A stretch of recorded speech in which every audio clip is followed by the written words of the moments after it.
All right, take two because somehow my recording got lost. But today we get to the good stuff, how to generate more leads for your business.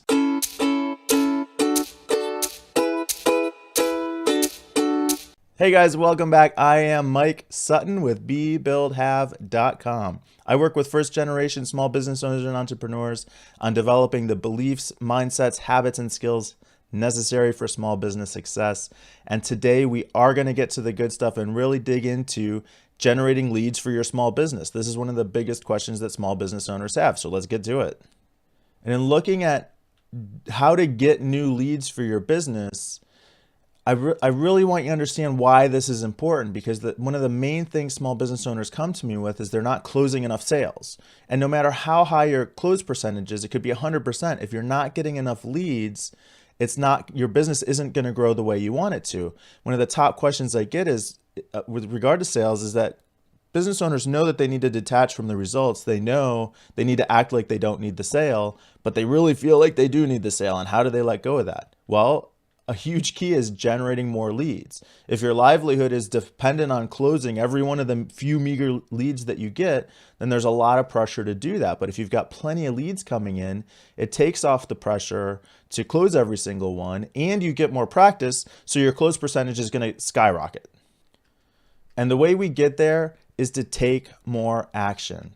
Success loves action. You've got to be out on the field playing. You've got to be driving the ball. You've got to be taking action to generate leads for your business.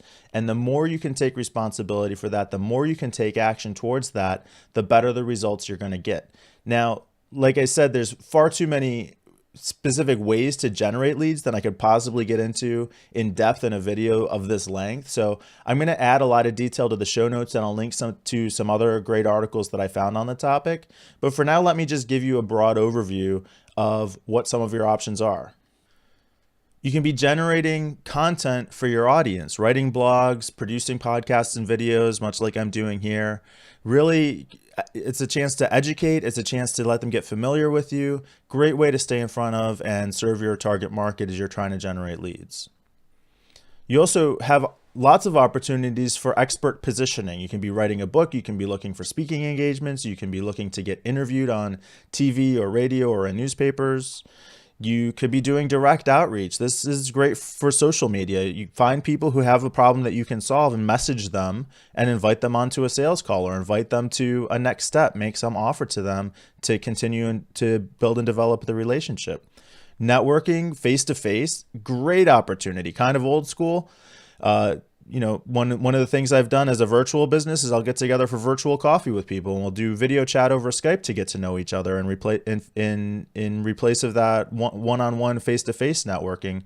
But whether it's face-to-face or virtually, you've got to work your network. This is where leverage comes from. This is where your referrals are going to come from. I mentioned social media. Forums are a great place to make contacts. People are out there asking questions about the problem that you solve, about the product that you offer, about the solution that you can deliver. And so maybe you can go answer questions on sites like Quora or Reddit, or I participate in a forum for small business owners called Mosaic Hub. And these are great opportunities to feed that direct outreach funnel where I can answer a question, establish some credibility, and then outreach directly to a person and say, hey, if you got value from that content, maybe you'd like to get on a call with me or check out my show, something else. Partnerships can be the spectacular leverage. This kind of goes back to your networking. People that you can do joint ventures with, you can cross promote with them, you could do guest appearances with them, you could swap sponsored posts with them. And don't forget about people who you had done business with in the past but aren't working with anymore, or contacts, prospects, leads that never converted. You can reach out to those people and see if anything's changed, if they want to re-engage, if they're in a position to actually take advantage of an offer. And then finally, for now, don't underestimate the offline opportunities. Picking up the phone can work spectacularly. I know we all hate cold calling, but if you can get yourself to do it, it could be a goldmine for your business. Direct mailings, lumpy mailings, these things have worked really well for me in the past, work really well for a lot of businesses. Get creative with it. There might be some great untapped opportunities there.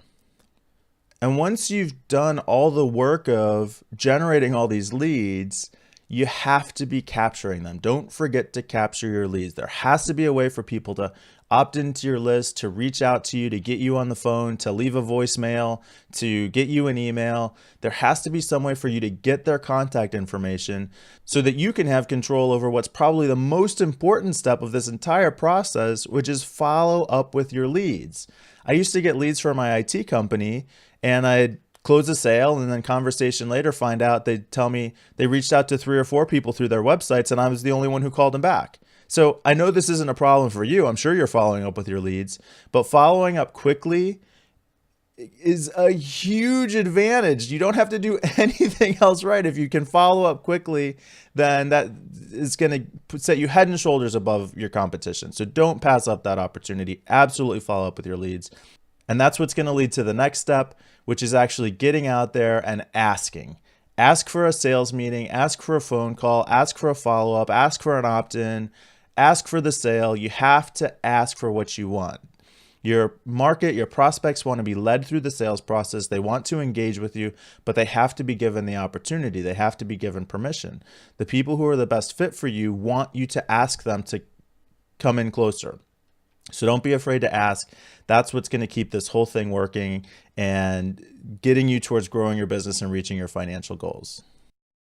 Speaking of which, if you got value from this episode, I'd love some feedback. You can come to the website to check out the show notes. And if you want to stay in touch with the rest of the series, then you can subscribe to the video show on YouTube. You can subscribe to the audio show on iTunes, and you can find the full show notes and all the episodes at bbh.bz. If you like these tips and one of your goals is to grow your business and get control of your time this year, you might love my free report, 3 ways to increase the value of your time, which again, you can find at bbh.bz. And until we speak again, be the person, build the business, and have the life that you want. I'm going to just give a high-level overview, and I'll give you more in the show notes. And as always, if you have any questions, I don't like that intro.